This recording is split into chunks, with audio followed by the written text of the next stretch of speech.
Hello ladies and gentlemen, and welcome back to another video. In this video we're reacting to 10 things America has that Britain doesn't. Again, this is another video by Lost in the Pond, and if you'd like to check out the original video, it is down below. Also all my links, and if you guys would go follow my Instagram and my Twitter and all that jazz, that'd be amazing, and it helps out quite a lot. And join the Discord. You know, you never know, you might win a prize. Not right now, but I'm thinking about doing one for Easter, so, you know, if you want to try and win something at Easter time, which is very soon, go do that. But without further ado, let's get in it with this reaction.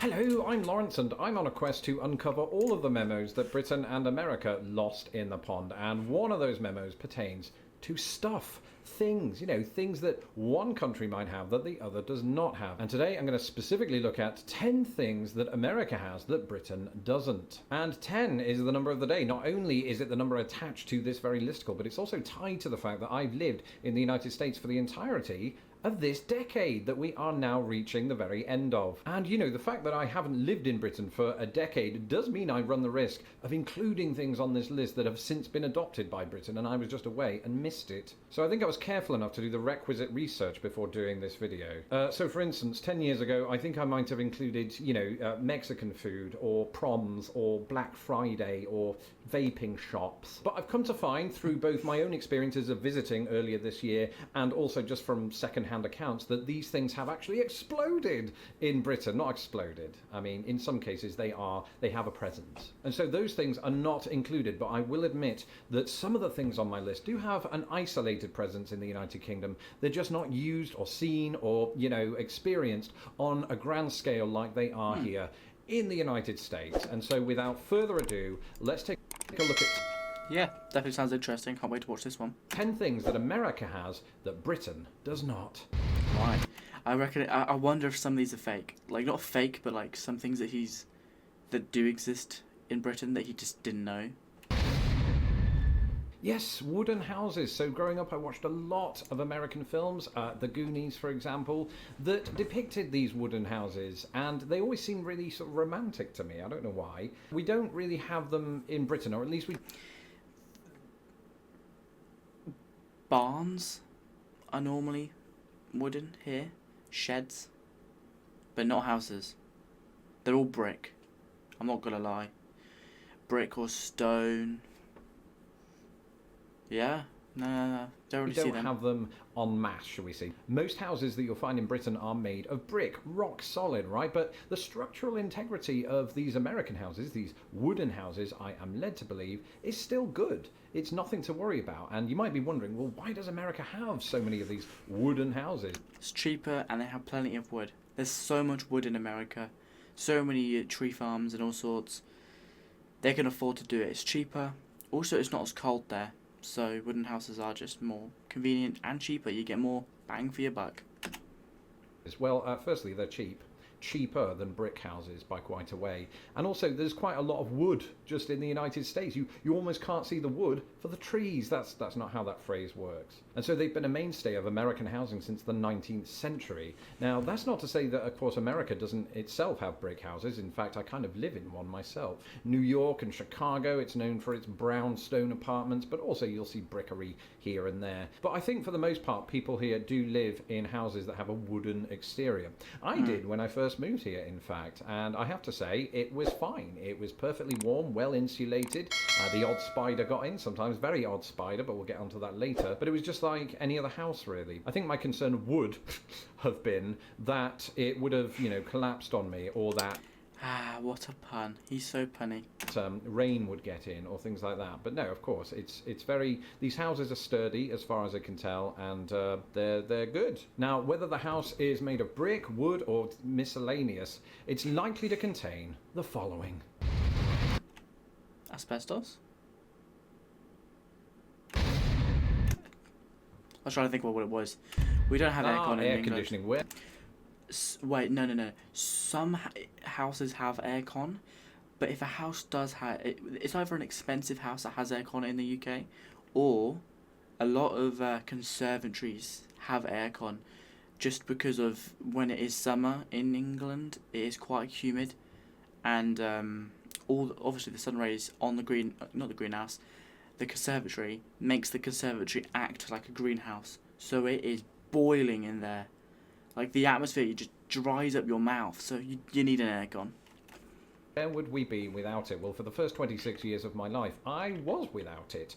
I usually just slept by the window, which was cracked open, and let in that sort of mild British air. That did the job for the most part. In the vast majority That's what I do now, leave my window open while I sleep. of the United States, you cannot do that, especially when the summer hits. In this country, you know, temperatures reach sometimes as high as 40 degrees C or over 100 degrees Fahrenheit. Oh, wow. If you don't have air conditioning, you will die, or at the very least feel horrific. Now, again, in Britain, you will find exceptions to this rule, particularly in public places, but for the vast majority of people... Yeah, public places have them, of course. Air conditioning is not a thing in their homes. And thankfully, neither is the following. According to the... I'm absolutely terrified of spiders. I can deal with small ones. But if they're thick and hairy, and I can see they're thick and hairy... No. Daddy long legs I'm fine with, just because they're quite big, but they're skinny and they fly, so like, they're not that of a bother. But big, fat, hairy ones that are quite quick, no. Internet, and we all believe that, right? There's never been a recorded case in Britain of somebody dying from a spider bite. That is not true, of course, in the United States. There are deadly spiders here, and when I first moved here, that was something that I was quite wary of. I'm not really scared of spiders, but when something like that is alien to you, and you move to one of the places where they are housed, it starts to play on your mind. And I get the impression this is true for quite a lot of British people. So I want to dispel some myths by uttering the following sentence. I, Lawrence Brown, have never seen a deadly spider outside of Indianapolis Zoo. It was supposed to be there. It was part of the attraction. And that's because they're quite rare. Okay, so the two spiders that you've really got to be wary of, but not that wary of, are black widows and brown recluses. I lived in Indianapolis. Brown recluses there are in fact indigenous to Indianapolis and some other surrounding states and the South. But here's a few things that you need to know about brown recluses. Firstly, they're recluses. You'll rarely ever see them. Again, I haven't. Secondly, they're not particularly vicious. They're not actually aggressive spiders. They're really only going to attack you if you prod them. And if you do that, then you deserve to be bitten. And as for black widows, you're probably never going to see one. But if you do, make sure it's not female. The female of the species is more deadly than the male. Because they're the only ones that can kill you. If I've not seen a deadly spider in 10 years, then you'll be fine, right? That's not how you're going to die. You're going to die of heart disease. I mean, that's statistically likely. So, Merry Christmas! But speaking of things that are deadly, here's something else Britain doesn't have. Again, I do want to reiterate that... But we have very bad flooding. Not where I live. Because, we have bad flooding where our river is going through the city. And loads of roods flood, but not, like, deadly. But a lot of areas of the country, terrible flooding. Tornadoes absolutely exist in Britain, but there have been no recorded cases of fatalities.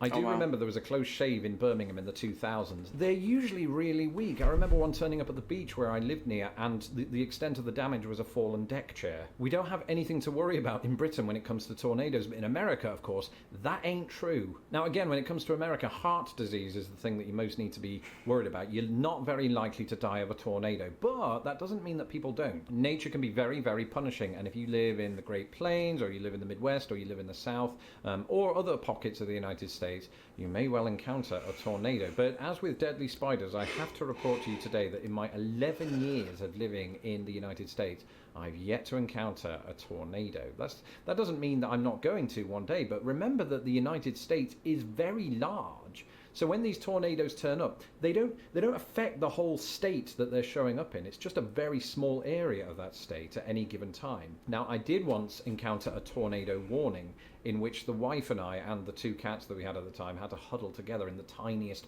bathroom you've ever seen. So it turned out to be a false alarm, and all we got there was bad cramps. So all I'm saying is, don't worry. You know, come to the United States, move to the United States. Do not be worried about tornadoes. Unless you see one, then run. What? Britain doesn't have deserts? Outrage! You were reading too fast. It said deserts. Yes, that's right. With the exception of the Dungeness Headland in Kent, Britain does not boast any deserts, and even that one is debatable. But the United States, specifically the western portion of the God, his microphone's got a bit weird, isn't it? United States is quite known for its deserts, with Mojave and the like doing their thing. And that again just speaks to the vast terrain of the United States that I didn't even touch on in the video that I did previously about that very thing. So yes, you have large mountains here, you have the flatlands of the Great Plains, you have swamps, something else I didn't touch on, but deserts are a key feature of the West. You don't really want to find yourself, tornadoes or otherwise, stranded in one of those without a water bottle. So basically, in America, don't mess with Mother Nature. That's the key. I say that though as somebody that's not visited any of the deserts yet here in the United States. I'd love to, and you can safely. You just have to know the rules first. Let me know in the comments below if you live in any of the United States deserts or near them, and shed some light on what that's like, because for people like me from Britain, it's an alien concept. One thing you won't find in a desert is our next entry. Actually, you might. They're everywhere. Walmart. Of course we don't have Walmart. Walmart. This is definitely not a sponsored video. One clarification here is you will find Walmart-owned stores in the United Kingdom, such as Asda. What you won't find is a supermarket with its own zip code, because they are that big here in the United States. They're huge, in fact. Now, yes, of course, Britain may have some exceptions to this rule. They might have some supersized supermarkets here and there, but America has them everywhere, specifically when we are talking about Walmart. These things are huge, and they stock absolutely everything you can think of, including car tires. You don't even have to go to the automobile shop or whatever that's called. And for me, it's overwhelming. I mean, I don't like walking into stores at the best of times just because it makes me dizzy, but Walmart especially so. So I steer clear of that place as best I can and just go to Aldi.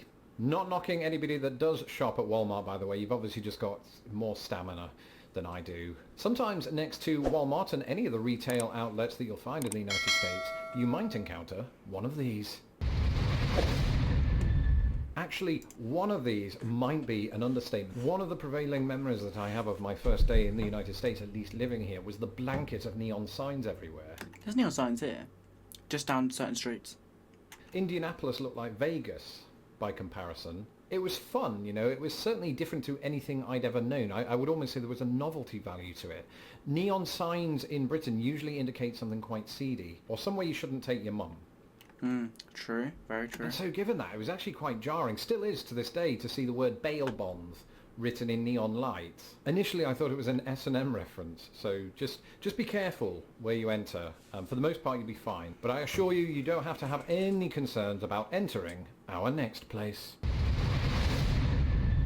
Alright, so after 11 years of living in the United States, the only reason I can see that you wouldn't like Arbys is if you have some weird commitment to McDonald's, or if you're a vegetarian/vegan, then I can see it. But Arbys is without question my favourite fast food restaurant. I don't eat it every day, because see previous comment about heart disease, but I do eat it every other day. That's a lie. We don't have enough of them here in Chicago. Whenever I go back to Indiana to visit, I make sure I get Arbys. Their curly fries are amazing. Again, not a sponsored video, don't get that idea, including you Arbys. But if you're on the road and you really do have to succumb to fast food, I think this is your best bet. Get the roast beef sandwich. No, get the double roast beef sandwich. You will not regret it. Your stomach lining might, but you won't. The taste is exquisite. I should point out, by the way, that if there are any pedants from Britain who have a fantastic memory, Arbys did have a very tiny presence in Britain in the early 2000s, but the last Arbys closed there in 2001 and it hasn't been back since.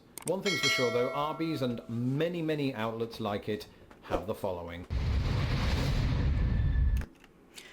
They're quite common now, free refills, especially Five Guys that's over here. They do free refills. You just have to buy the cup.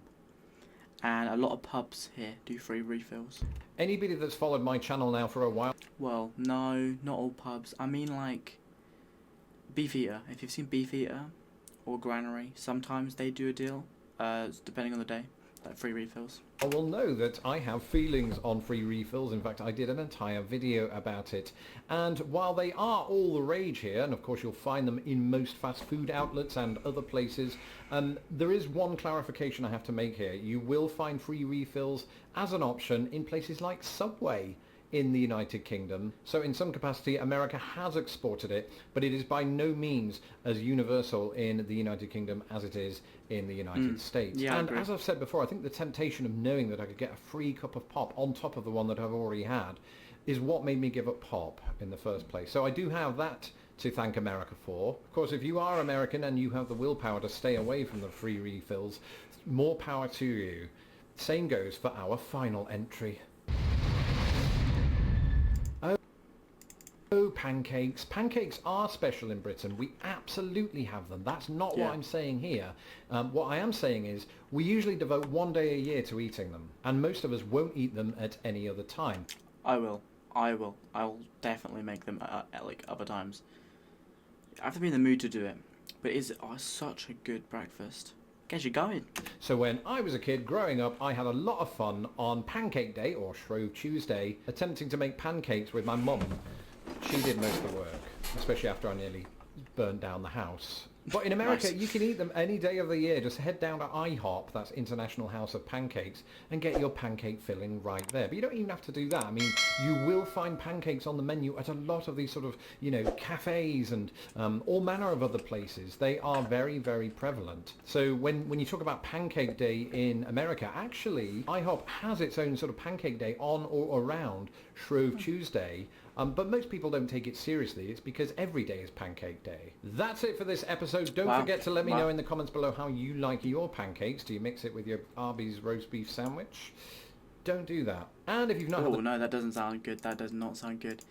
But yeah, Jesus, there's a lot of things that we don't have. A lot of things I feel like are coming over here, but they're just taking a little bit longer, and some things that just don't work at all. But yeah, majority of those things we don't have, which is quite interesting. But I don't know. It would be weird. I definitely would find it strange if I moved to another place and you have to kind of get used to the different things that they have there compared to what you have at home, which is definitely interesting. But yeah, I hope you all enjoyed this video. If you enjoyed it, don't forget to leave a like and a comment down below, and don't forget to check the original video down below in the description, but also all my links. If you could go follow my Twitter, Instagram, join the Discord server, all that jazz, it would mean the absolute world to me. And if you want to show a little bit more support than subscribing to the channel and hitting that notification bell, going that extra layer further, also helps out massively, as 90% of you guys currently watching my channel are not subscribed, and we've got to get that down. We've got to get it down to about 70-80%. So come on, guys, we can work together and we can do this. But yeah, I hope you're all having a great and splendid day, and I'll see you guys in the next video. Bye.